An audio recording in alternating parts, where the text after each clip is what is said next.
So hello everyone, তোমাদের সামনে আরেকটা নতুন ভিডিও নিয়ে চলে এলাম। তো আমি শান্তনা।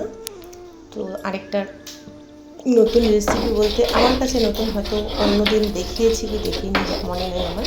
তো আজকে দেখাচ্ছি। তো মুসুর ডালের বড়া করব। তো প্রথমে মুসুর ডালগুলো ভিজিয়ে রেখেছিলাম, ভিজিয়ে রেখে কিছুক্ষণ ভিজিয়ে রেখে মানে যাতে নরম হয়, একটু বাটতে সুবিধা হয় যার জন্য। তো এদিকে শিলনোড়াতে বেটে নিচ্ছি। তো বাটা হয়ে গেছে। তো এইদিকে ওই যে কালো জিরা, তারপরে একটু আতপ চালের গুঁড়া, পেঁয়াজ কুচি, তারপর লঙ্কা কুচি এগুলো দিয়ে দিচ্ছি। তারপর একটু আবার থেতো করা আদা এই যে দিয়ে দেব। তো দিয়ে এখন আমি আরও স্বাদ মতো লবণ, তারপরে একটুখানি হলুদের গুঁড়ো দেব। তো হলুদের গুঁড়ো সামান্যতম দেব, কারণ হলুদের গুঁড়ো দিলেও হয়, না দিলেও হয়, না দিলেও ভালো লাগে, কিন্তু আমি একটু দিলাম, না দিলেই খারাপ লাগবে জন্য দিলাম। তারপর কাঁচা লঙ্কা যেহেতু দিয়েছি তার জন্য সামান্য মানে কি শুকনো লঙ্কার গুঁড়ো দেবো। তারপর এদিকে জিরার গুঁড়ো দিয়ে দিয়েছি।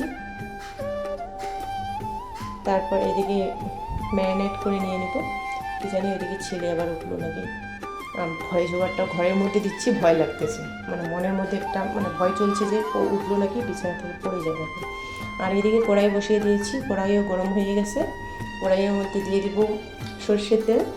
আর সর্ষের তেল দিয়েই করি, কেউ আবার সাদা তেল দিয়েও করতে পারো। সর্ষের তেল দেবো। তো তেলও প্রায় গরম হয়ে এসেছে। একে একে ছোটো ছোটো করে আমি বড়াগুলো দিয়ে দিব। তো দিয়ে দিচ্ছি বড়াগুলো। তো এভাবে বড়া খেতে কার কার ভালো লাগে কমেন্ট করে জানাবে, আর কে কে বানিয়ে খাও। মুসুর ডালের বড়া তো আমার খুবই ভালো লাগে, তোমাদেরকে ভালো লাগে কমেন্ট করে অবশ্যই বলবে বন্ধুরা। তো আমি এখন নাড়াচাড়া মানে তেলটাকে চারদিকে ছড়িয়ে দিলে কি ভালো করে বড়াগুলো উঠবে। আর এইদিকে এই যে বড়াগুলো নাড়াচাড়া করছি খুন্তি দিয়ে, নাহলে একদিকে বেশি হয়ে যাবে, নাহলে পুড়ে যাবে, পুড়ে গেলে খেতে মানে ভালো লাগবে না, মানে লিমিট মতো ভাজতে হবে।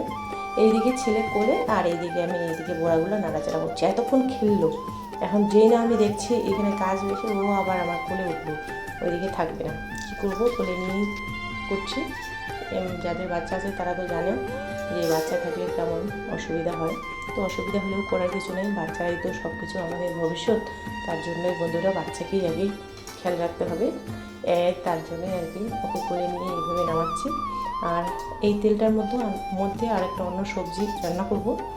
তো এই যে বড়াগুলো আমার হয়ে গেছে, এখন টেস্ট করে বুঝবো যে কেমন হয়েছে। তো ছেলে কোলে আর আমি খাচ্ছি। তো আমি সাধারণ বলছি, ও আবার আমার দিকে তাকিয়ে আছে। তো এটুকু ভিডিও, টাটা।